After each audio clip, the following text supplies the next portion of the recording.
Hello class 7th student. Today in this video we will discuss the remaining part of the chapter fiber into fabric. So today our topic is processing fibers into wool. तो fibres से वूल में जो conversion है उसकी जो complete process है उसके बारे में हम यहाँ पे समझेंगे उस प्रोसेस को. तो the wool which is used for knitting sweaters और for weaving shawls is the finished product of a long process which involves the following steps. तो जो वूल है जो स्वेटर्स को बनाने के लिए बिनने के लिए यूज़ किया जाता है या फिर शॉल को बुनने के लिए यूज़ किया जाता है, ये एक फिनिश्ड प्रोडक्ट है और बहुत ही लंबी प्रोसेस के बाद जो है मिलता है ये. एंड जिसमें जो इन्वॉल्व है वो स्टेप्स, तो we will discuss the steps. तो step first is the fleece of the sheep along with a layer of skin is removed from its body. तो सीप का जो फ्लीस होता है, फ्लीस मीन्स हेयर, उसकी स्किन के साथ ही इसकी एक पतली सी स्किन की जो लेयर है उसी के साथ उसकी बॉडी से रिमूव किया जाता है as a shaving. You can see that in figure 3.8.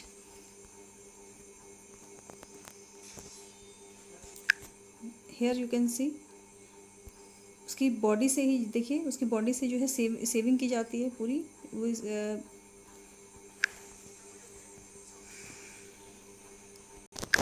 And this the process is called sharing. और इस प्रोसेस को कहते हैं सेयरिंग. जो रिमूवल है उसकी स्किन के साथ ही उसकी जो हेयर का जो रिमूवल है उसकी बॉडी से, स्किन की जो बहुत पतली सी लेयर होती है, तो इसको कहते हैं हम सेयरिंग. तो this process is called shearing. Machines similar to those used by barbers are used to shave off hair. तो वो ये जो मशीन होती है जो सेव करने के लिए, जो उसकी हेयर को सेव करने के, जो फ्रीज को सेव करने के लिए जो यूज़ की जाती है, वो मशीन वैसी ही होती है जैसे बार्बर्स यूज़ करते हैं, जो नाई होते हैं वो लोग यूज़ करते हैं. Usually hair are removed during the hot weather. तो जो हेयर का जो रिमूवल होता है वो यूजुअली कब होता है, जो हॉट वेदर होता है. This enables sheep to survive without their protective coat of hair. तो इसकी वजह से जो सीप है वो सर्वाइव कर पाते हैं, क्योंकि जो फंक्शन है इसका, जो फ्लीस का जो फंक्शन है वो क्या है, प्रोटेक्शन है. प्रोटेक्शन देना उसको किससे, कोल्ड से, ठंड से उसको प्रोटेक्ट करता है. तो हॉट वेदर में जो है इसको निकालने से क्या होगा, जो सीप है वो सर्वाइव कर पाएंगे बिना प्रोटेक्टिव कोट के. जो हेयर का प्रोटेक्टिव कोट है उसका, उसके बिना भी वो सर्वाइव कर पाएंगे. The hair provide woollen fibres. और जो बाल होते हैं इनके, जो फ्लीस होता है वो क्या देते हैं, वुलन फाइबर देते हैं. Woollen fibres are then processed to obtain woollen yarn. और जो वुलन फाइबर्स हैं उसके बाद जो प्रोसेसिंग होती है उसके बाद ये जो वुलन फाइबर है उससे वुलन यार्न जो है बनाया जाता है. Shearing does not hurt the sheep just as it does not hurt when you get a hair cut और your father shaves his breed.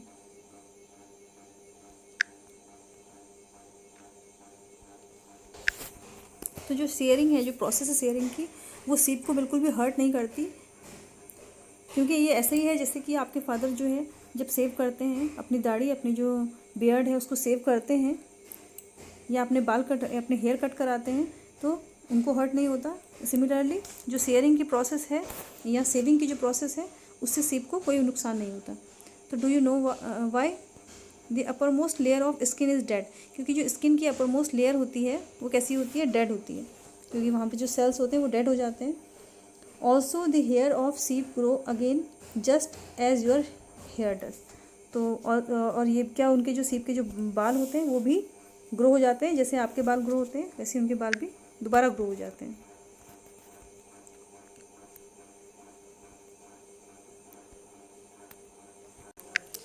Now second step, this sheared skin with hair is thoroughly washed in tanks to remove grease, dust and dirt.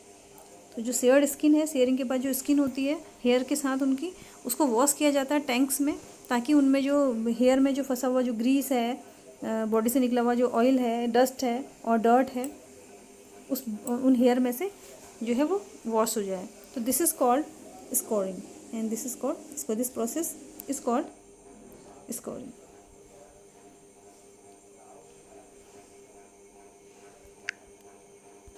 And nowadays the scouring is done by machines. और आजकल जो scouring की जो process है that is done by machine. ये machine के द्वारा की जाती है, as you can see hair.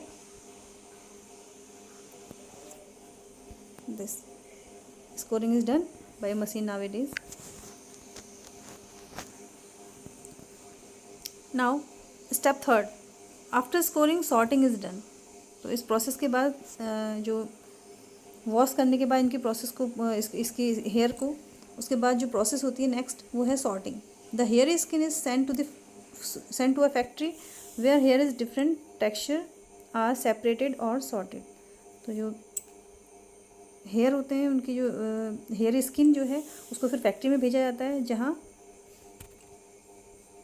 अलग अलग टेक्सचर के जो हेयर हैं वो सेपरेट किए जाते हैं.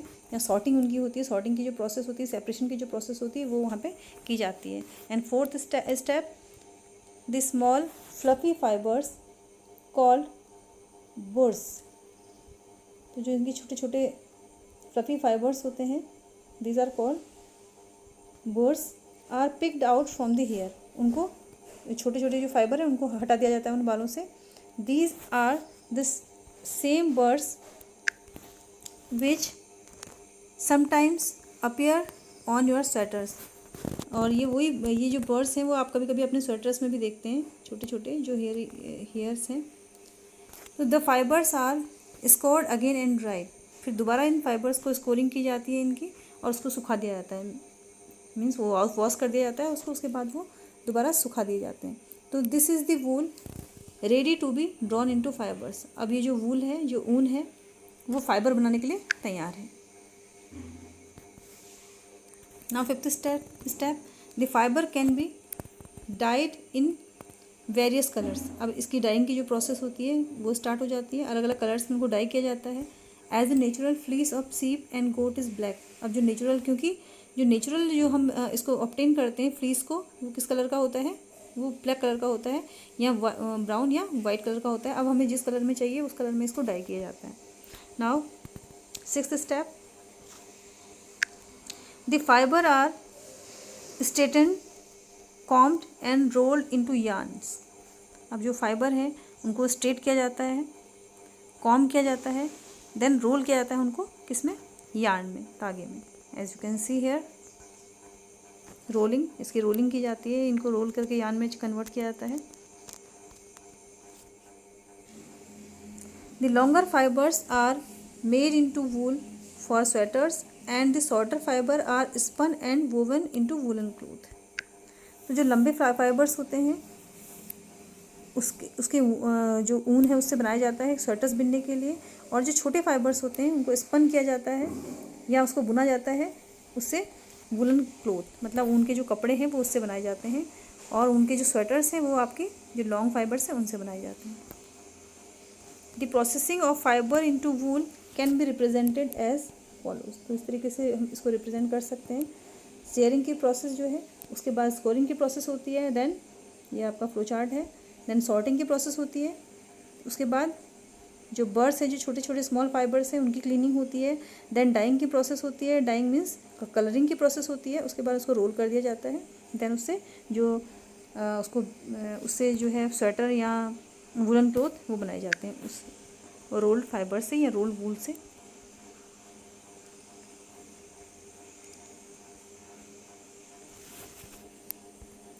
One important thing here, that is occupational hazard. तो ऑक्यूपेशनल हैजार्ड क्या है, उस व्यवसाय से, किसी भी व्यवसाय से जुड़े हुए जो खतरे होते हैं उससे रिलेटेड है ये. अब यहाँ पे जो व्यवसाय है इसका जो सीप इंडस्ट्रीज़ में जो वुलन इंडस्ट्री है उसमें क्या हैजार्ड है, उसका जो उससे जुड़े हुए जो लोग, जो उनका जो व्यवसाय है उससे क्या खतरा हो सकता है. तो wool industry is an important means of livelihood for many people in our country. जो उनकी जो इंडस्ट्री है वो इम्पॉर्टेंट है हमारे लिए, हमारे देश में बहुत सारे लोगों के लिए. But sorter's job is risky as sometimes they get infected by bacterium anthrax which causes a fatal blood disease called sorter's disease. लेकिन जो ये सॉर्टर्स की जो जॉब होती है वो रिस्की होती है कभी कभी, क्योंकि उनको इन्फेक्शन हो जाता है एक बैक्टीरिया से जिसका नाम है एंथ्रेक्स, जिसकी वजह से एक खतरनाक जो है ब्लड डिजीज़ हो जाती है, that is called sorter's disease. And such risk faced by workers in any industry are called occupational hazard. तो जो ऐसा रिस्क है जो फेस करते हैं वर्कर्स किसी भी इंडस्ट्रीज़ में, अगर ऐसे रिस्क को फेस करते हैं तो these are called occupational hazard, मतलब उस व्यवसाय से जुड़े हुए जो खतरे हैं, these are called occupational hazard.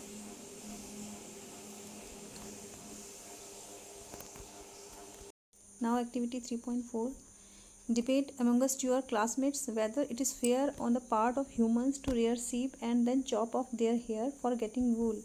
तो अपने क्लासमेट्स के साथ बीच में एक डिबेट करिए कि ये सही है ह्यूमंस के लिए सीप को पालना और उसके बाद उनके बालों को काटना ऊन को प्राप्त करने के लिए। तो क्या ये चीज़ सही है? तो इसके बारे में डिबेट करेंगे। Now next topic is silk. After the wool next topic is silk. Silk fibres are also animal fibres. जो सिल्क के जो फाइबर हैं these are also called the animal fibre because we obtain the silk from the animals. Silkworm spin the silk fibers. The rearing of silkworm for obtaining silk is called sericulture। और जो silkworm की जो rearing है उनको जो पालना है किसको प्राप्त करने के लिए, सिल्क को प्राप्त करने के लिए, दैट इज कॉल्ड सेरिकल्चर।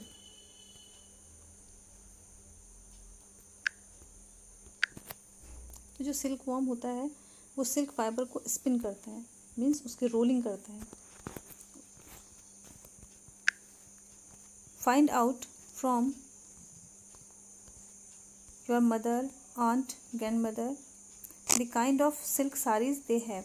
तो पता कीजिए अपनी मदर से, अपने आंट से या अपनी ग्रैंडमदर से कि किस प्रकार की सिल्क की साड़ी उनके पास है। List the kinds of silk, और लिस्ट आउट कीजिए कितने प्रकार की सिल्क हो सकती है।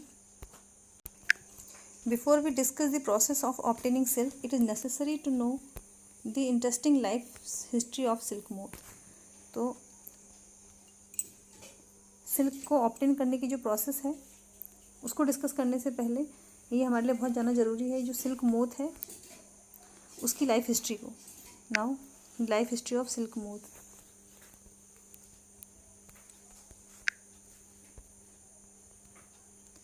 The female silk moth lays eggs from which hatch larvae which are called caterpillars or silkworms। तो जो फीमेल सिल्क मोथ होती है वो अंडे देती है और जिसमें से लार्वा निकलता है, उन अंडों में से लार्वा निकलता है जिसको हम कहते हैं कैटरपिलर या सिल्क वॉर्म्स, जिसको हम कैटरपिलर या सिल्क वॉर्म कहते हैं। And the silk warm grow in size, they grow in size and when the caterpillar is ready to enter the next stage of its life history called pupa। और फिर जो silk worm होते हैं वो size में बढ़ जाते हैं और जब कैटरपिलर जो है रेडी हो जाता है एंटर करने के लिए नेक्स्ट स्टेज में अपनी लाइफ हिस्ट्री की, that is called pupa. It first weaves a net to hold itself. तो सबसे पहले जो प्यूपा है वो एक बुनता है, एक नेट को, एक जाल को बुनता है जो कि अपने आप को होल्ड करने के लिए, जो ये जाल बुनता है वो उसी को होल्ड करता है। Then it swings its head from side to side in form the figure of 8। You can see here. तो उसके बाद ये अपने हेड को झुलाता है लेफ़्ट से राइट, राइट से लेफ़्ट, इस तरीके से स्विंग करते रहता है and form a figure of 8। और कैसे क्या बनाता है, 8 का जो मैथमेटिक्स का जो फिगर है 8, उस 8 के फिगर को ये बनाता है। During these movements of heads the caterpillar secretes fibres made of protein which hardens on exposure to air and becomes silk fiber। तो इस मूवमेंट के दौरान, हेड के जो मूवमेंट है उसके दौरान तक जो कैटरपिलर है एक फ़ाइबर को सिक्रेट करता है, मीन्स अपनी बॉडी से एक फ़ाइबर को निकालता है और जो कि किसका बना होता है, वो फ़ाइबर जो है प्रोटीन का बना होता है। और उसके बाद एयर के संपर्क में आने से जो है वो हार्ड हो जाता है, जो प्रोटीन है वो हार्ड हो जाता है एंड बिकम सिल्क फाइबर। और उसके बाद क्या बन जाता है, ये सिल्क फाइबर बन जाता है। This protein become the silk fiber. Soon the caterpillar completely covers itself by silk fiber and turns into pupa। और जल्दी ही जो कैटरपिलर है वो कम्प्लीटली पूरी तरीके से कवर हो जाता है उस फाइबर से, जो प्रोटीन जो का जो सिक्रेशन होता है और वो फाइबर में कन्वर्ट हो जाता है। इससे कम्प्लीटली जो है कैटरपिलर जो है कवर हो जाता है एंड टर्न इनटू प्यूपा, और उसके बाद ये प्यूपा बन जाता है। This covering is known as cocoon, और जो इसकी कवरिंग है सिल्क फाइबर की, this is known as cocoon, इसको हम कोकून कहते हैं। The further development of pupa into moth continues inside the cocoon. जो डेवलपमेंट है प्यूपा का किसमें, मोथ में, तो प्यूपा जो है मोथ में कन्वर्ट होता है, ये उसके कोकून के अंदर कंटिन्यू रहता है, वो होते रहता है। As you can see in 3.9 figure, this is a cocoon, it is silkworm and cocoon with developing moth. देखिए कोकून जो मोथ है उसके अंदर जो डेवलप होते रहता है। Silk fibres are used for weaving silk cloth. तो सिल्क फाइबर का अब क्या यूज़ होता है, सिल्क क्लोथ को बुनने के लिए।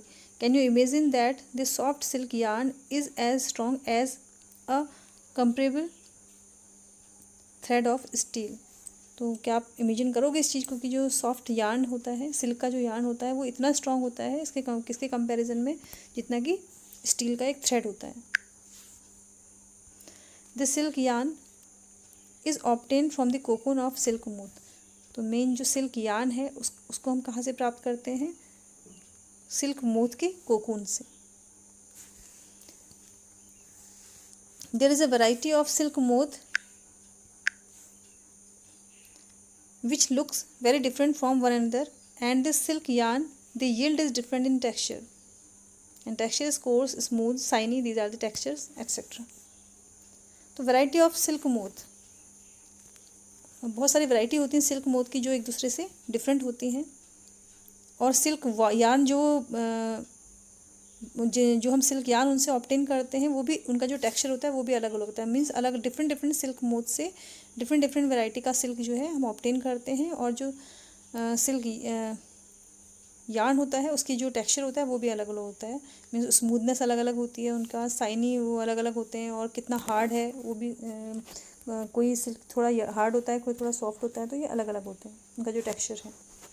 10 तसार सिल्क, मूंगा सिल्क, कोसा सिल्क एट्सेट्रा। तो इसका जो टेक्सचर है अलग अलग है, तो इसके हिसाब से अलग अलग सिल्क मोथ के हिसाब से अलग अलग जो सिल्क है वो हम ऑब्टेन करते हैं सिल्क फाइबर, जिससे अलग अलग साड़ियाँ जो है बनाई जाती हैं। जैसे तसार सिल्क है अलग है, मूंगा सिल्क अलग है, कोसा सिल्क अलग है, and these are obtain from cocoons spun by different types of moth. और इनको हम ऑब्टेन करते हैं किससे, कोकून से, और जो है स्पन किए जाते हैं अलग अलग टाइप के मोथ से, सिल्क मोथ से।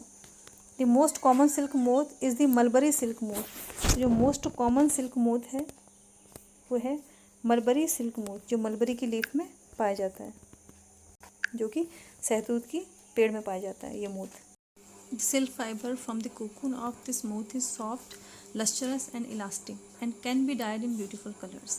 तो जो इस मोथ के कोकून से जो सिल्क फाइबर हम ऑब्टेन करते हैं, जो हमें प्राप्त होता है, that is soft, lustrous means इसमें साइन होती है, एंड इलास्टिक, इलास्टिसिटी इसमें होती है, मतलब खिंचाव इसमें होता है, and can be died in beautiful colours, और इनको अलग सुंदर कलर्स में डाई कर सकते हैं। सेरिकल्चर और culture of silk warm is very old occupation in India. जो सेरिकल्चर है, या इसको हम सिल्क वॉर्म का कल्चर कहें, ये बहुत पुराना व्यवसाय है इंडिया में। India produces plenty of silk on a commercial scale. India में बहुत सारी ज़्यादा मात्रा में जो सिल्क का प्रोडक्शन होता है, जो व्यावसायिक पैमाने पर बहुत ज़्यादा मात्रा में जो है इसका प्रोडक्ट जो है प्रोड्यूस होता है। Now activity 3.5, collect pieces of silk cloth of various types and paste them in your scrap book. जो सिल्क क्लॉथ की जो पीसेज हैं, कट पीसेज अलग अलग टाइप के, उनको अपनी स्क्रैप बुक में पेस्ट कीजिए, और अपनी नोटबुक में पेस्ट कीजिए। You can find them in a tailor's shop among the heap of waste cut pieces. और इनको आप कहाँ से आप ले सकते हैं, आप सिल्क के जो पीसेज हैं वो कहाँ मिलेंगे आपको, सिल्क क्लॉथ के वो टेलर की शॉप से, जहाँ पे उसके पास कट पीसेज का बहुत सारा जो ढेर लगा रहता है, उनमें से आप इसको छांट सकते हैं with the help of Taylor.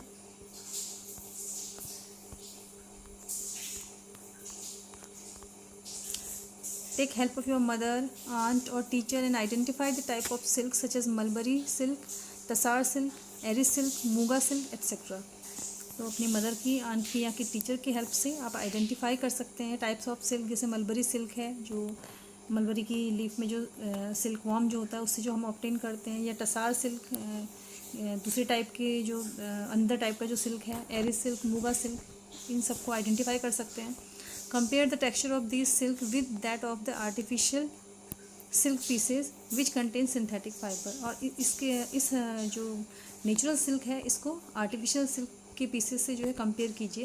इनका जो टेक्सचर है जिसमें सिंथेटिक फाइबर होता है उससे कंपेयर कीजिए।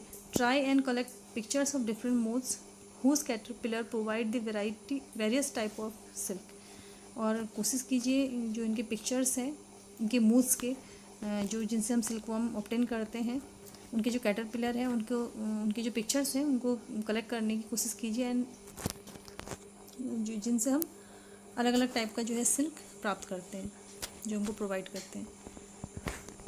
Now activity 3.6, take an artificial synthetic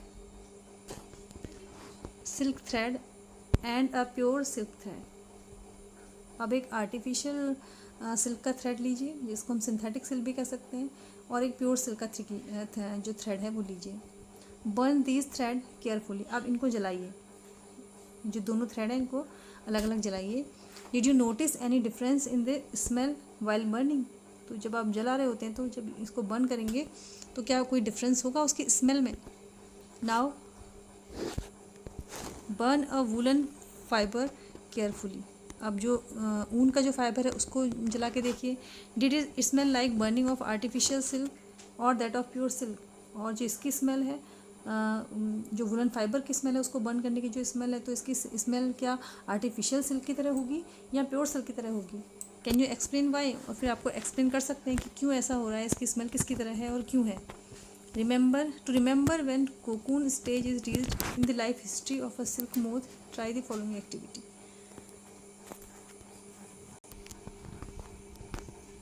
silk moth की लाइफ हिस्ट्री में जब उसकी कोकून स्टेज आ जाती है तो उसको याद रखने के लिए इस एक्टिविटी को ट्राई कीजिए।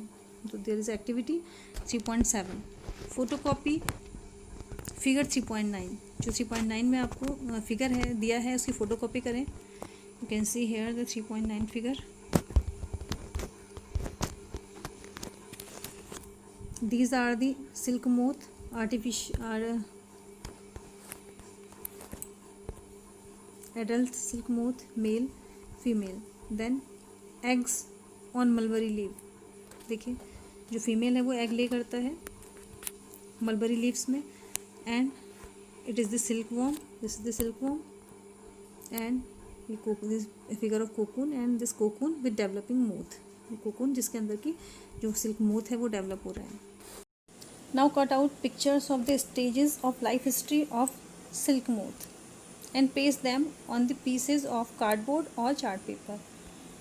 अब जो फोटोकॉपी आपने की है 3.9 फिगर की, उनके पिक्चर्स को कट कीजिए, उनके लाइफ हिस्ट्री के स्टेजेस के, सिल्क मोथ की जो लाइफ हिस्ट्री है उसके स्टेजेस की जो फोटो थी उनको कट कीजिए, and paste them on a pieces of cardboard. उसके बाद उसको पेस्ट कर दीजिए कार्डबोर्ड के पीस पर या फिर किसी चार्ट पेपर पर।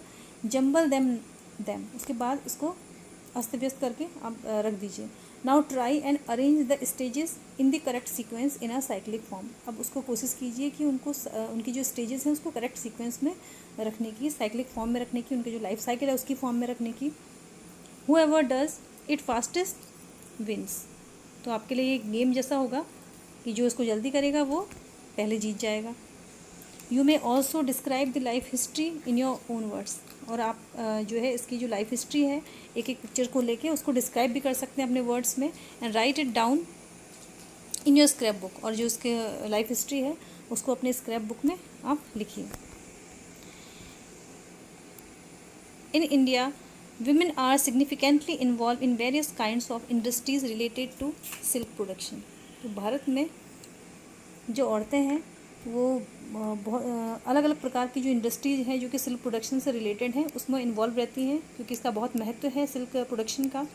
These are rearing of silk worm, reeling of silk from cocoons and processing of raw silk into fabrics. तो ये जो प्रोसेस है ये है आपका rearing of silk worm. Means silk worm की पहले जो है सिल्क वॉर्म को पाला जाता है, देन उसकी रीलिंग होती है सिल्क की, उनके कोकून से। उसके बाद जो रॉ सिल्क है उससे उसको फाइबर में कन्वर्ट करने की प्रोसेस होगी। By their enterprise they contribute to the national economy. अब क्योंकि उनका बहुत बड़ा योगदान है उनके उद्यम का, तो इससे जो हमारा देश है उसकी इकोनॉमी भी बढ़ती है, तो उनका बहुत बड़ा कंट्रीब्यूशन है। China leads the world in silk production. तो वर्ल्ड में जो सिल्क प्रोडक्शन है उसमें जो लीडिंग कंट्री है वो चाइना है। India also rank among the leading silk producing country. और इंडिया भी इस जो सिल्क की जो लीडिंग कंट्रीज़ हैं उनमें इंडिया का स्थान भी है। From cocoon to silk. For obtaining silk moths are reared and their cocoons are collected to get silk thread. तो सिल्क को प्राप्त करने के लिए जो मोथ्स हैं, सिल्क मोथ हैं, उनकी रेयरिंग होती है, उनका पालन होता है और उनके कोकून को कलेक्ट किया जाता है और जिनसे हम सिल्क थ्रेड को ऑब्टेन करते हैं। Now reeling of silk worm. तो first process is rearing of silk worm. A female silk moth lays hundreds of eggs at a time. तो जो फीमेल सिल्क मोथ होती है तो हंड्रेड्स ऑफ एग जो है एक टाइम पे देती है, as you can see in the figure. This is the female silk worm with the eggs. The eggs are stored carefully on strips of cloth और paper and sold to the silk worm farmers. उसके बाद जो eggs होते हैं उनको बड़े ध्यान से स्टोर किया जाता है कपड़े के स्ट्रिप में या किसी पेपर पर, और उसके बाद जो सिल्क वॉर्म फार्मर्स हैं उनको बेच दिया जाता है। The farmers keep eggs under hygienic condition and under suitable condition of temperature and humidity. जो फार्मर्स होते हैं उन एग्स को बिल्कुल साफ़ कंडीशन में रखते हैं और जो कंडीशन होती है वो सही ह्यूमिडिटी और सही जो टेम्परेचर है उस कंडीशन में उनको स्टोर करते हैं। The eggs are warmed to a suitable temperature for the larva to hatch from eggs. अब उसको जो एग्स हैं उनको क्या हीट दी जाती है, थोड़ा वार्म किया जाता है और उसको सही टेम्परेचर पर, ताकि जो एग्स हैं उसमें से लार्वा निकल सके। This is done when mulberry trees bear a fresh crop of leaf. अब ये कब होता है? जब मलबरी की जो लीफ पेड़ होते हैं उसमें जो उसकी जो पत्तियां जो होती हैं वो फ्रेश लीव्स जो है वो बेयर करे, पूरा पेड़ जो है फ्रेश लीफ से भर जाता है, तब ये प्रोसेस होती है। द लार्वा कॉल्ड कैटरपिलर्स और silk worm eat day and night and increase enormously in size. तो जो लार्वा है that is also called caterpillar या सिल्क वॉर्म भी हम इसे कह सकते हैं, वो दिन रात उन लीव्स को खाता है और उसका जो साइज़ है बढ़ते जाता है, as you can see in figure 3.1G। This is the larva और caterpillar we can say feeding on the mulberry leaf, जो कि मलबरी लीफ को लगातार कंटिन्यूसली खाते रहता है।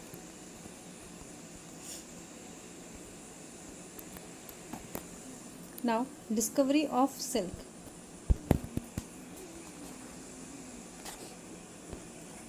The exact time of discovery of silk is perhaps unknown. तो जो एग्जैक्ट टाइम है कि सिल्क का जो डिस्कवरी है वो कब हुई थी वो अभी तक भी लगभग नहीं ज्ञात है। According to an old Chinese legend the empress Si Lungchai was asked by the emperor Huangsai to find the cause of the damage leaf of mulberry trees growing in their garden. तो एक old Chinese legend के अनुसार जो महारानी थी सी लुंगचाई, उनसे जो वहाँ के महाराज थे हुआंगसाई, उन्होंने पूछा कि जो उनके गार्डन पे लगी हुई जो मलबरी की जो पेड़ थे उनकी जो लीव्स हैं उनके लगातार डैमेज होने का क्या कारण है, क्यों डैमेज हो रही थी, क्यों हो रही होंगी वो डैमेज। तो empress found white worms eating up mulberry leaves. तो जो महारानी थी उन्होंने देखा कि कुछ एक वाइट कलर का जो वॉर्म है उस मलबरी की लीफ को खा रहा था। She also notice that they were spinning shiny cocoon around them. और उन्होंने नोटिस किया कि जो वो वॉर्म्स थे वो एक साइनी कोकून के चारों ओर जो स्पिन कर रहे थे।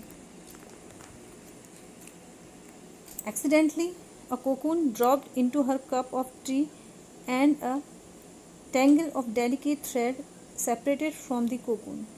और अचानक एक जो कोकून था उनकी चाय के कप में गिरा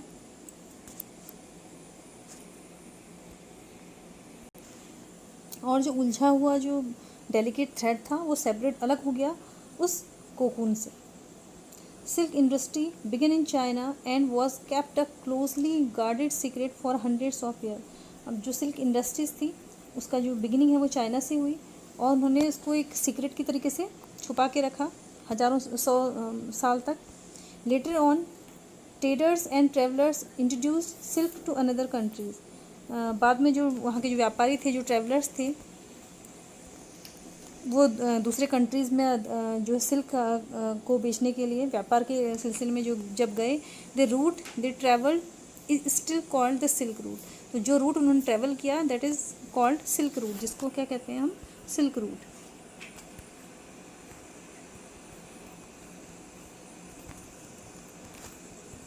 the larva are kept in clean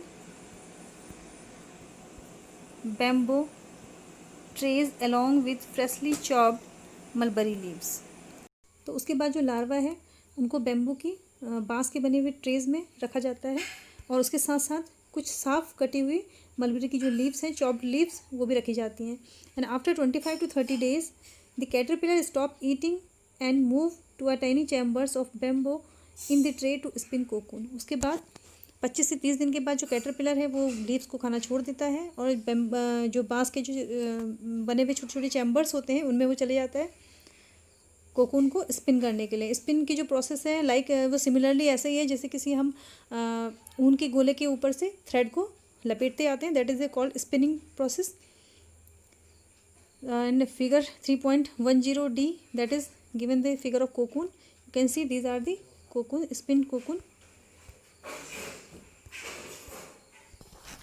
Small racks or twigs may be provided in the trays to which cocoon get attached। और छोटे छोटे जो रैक्स हैं और या तने प्रोवाइड किए जा सकते हैं उन ट्रेस के अंदर ताकि उनमें से कोकून जो है वो अटैच हो जाए, उसमें चिपक जाए। द कैटरपिलर और silk worm spin the cocoon inside which develop the silk moth. और जो कैटरपिलर है या जो सिल्क वॉर्म है वो कोकून को स्पिन करते हैं और जिसके अंदर और उसी के अंदर जो सिल्क मोथ है वो डेवलप हो रहा होता है। Now processing silk.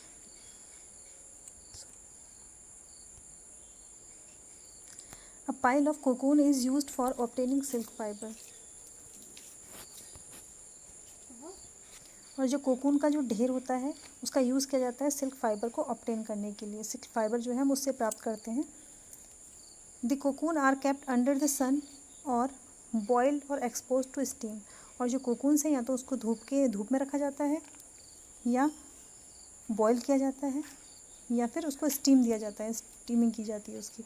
The silk fibre separate out. उसके बाद जो सिल्क का फाइबर है जो स्पिन करा हुआ कोकून के ऊपर वो सेपरेट हो जाता है। And the process of taking out thread from the cocoon for use as silk is called reeling the silk. और उसको जो थ्रेड को निकालने की जो प्रोसेस है कोकून से और जिसका यूज़ जो है सिल्क के रूप में किया जाता है that is called reeling the silk. Reeling is done in special machine which unwind the thread और fibre of silk from the cocoon. और जो रीलिंग की जो प्रोसेस होती है वो आजकल कुछ स्पेशल मशीन्स के द्वारा की जाती है जो कि जो थ्रेड है और जो फाइबर है सिल्क के उनको खोल देती है, उनको अनविंड कर देती है। Silk fibre are then spun into silk thread. उसके बाद जो सिल्क फाइबर है उनको स्पन कर दिया जाता है, मीन्स काट दिया जाता है सिल्क थ्रेड में। Which are woven into silk cloth by weavers. उसके बाद उनको जो वेवर्स हैं वो सिल्क के रूप में वेव कर देते हैं, मीन्स उसको बुन देते हैं।